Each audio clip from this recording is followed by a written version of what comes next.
Thiruvananthapuram കാട്ടാക്കടയിൽ 2 kilo കഞ്ചാവുമായി യുവാക്കൾ പിടിയിൽ. ബാലരാമപുരം സ്വദേശി അനന്തു, കോട്ടുകാൽ സ്വദേശി കിരൺ എന്നിവരെയാണ് അറസ്റ്റ് ചെയ്തത്.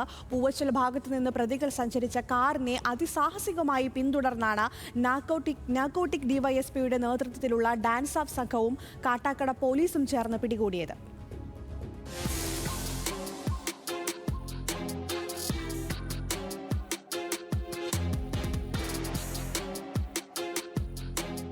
ലഹരി സംഘങ്ങളെ പിടികൂടാൻ നടത്തുന്ന ഓപ്പറേഷൻ തൂഫാൻ ശക്തമാക്കുന്നതിന്റെ ഭാഗമായാണ് കാട്ടാക്കടയിൽ പോലീസ് പരിശോധന നടത്തിയത്. ശനിയാഴ്ച രാത്രി 8 മണിയോടെ പൂവച്ചൽ ഭാഗത്തു നിന്നും പ്രതികൾ സഞ്ചരിച്ച ആൾട്ടോ കാറിനെ പോലീസ് സംഘം പിന്തുടരുകയായിരുന്നു. തുടർന്ന് കാട്ടാക്കട ചന്തയ്ക്ക് സമീപം SN നഗർ ഗുരുമന്ദിരത്തിന് മുന്നിൽ വെച്ച് കാർ മറികടന്ന് തടഞ്ഞു നിർത്തിയാണ് പ്രതികളെ കസ്റ്റഡിയിലെടുത്തത്. ബാലരാമപുരം അതിയന്നൂർ വെൺപകൽ സ്വദേശി 28-കാരനായ അനന്തു, കോട്ടുകാൽ കുഴിവിളക്കോണം സ്വദേശി 22-കാരനായ കിരൺ എന്നിവരാണ് പിടിയിലായത്. ഇവരിൽ നിന്നും 2 കിലോ കഞ്ചാവ് പോലീസ് പിടിച്ചെടുത്തു.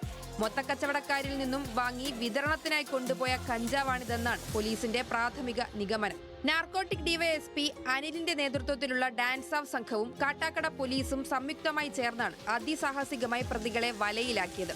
പ്രതികളിൽ നിന്നും ലഭിച്ച വിവരത്തിന്റെ അടിസ്ഥാനത്തിൽ ലഹരി ശൃംഖലയെക്കുറിച്ചുള്ള അന്വേഷണം പോലീസ് ഊർജിതമാക്കിയിട്ടുണ്ട്. ന്യൂസ് മലയാളം, തിരുവനന്തപുരം.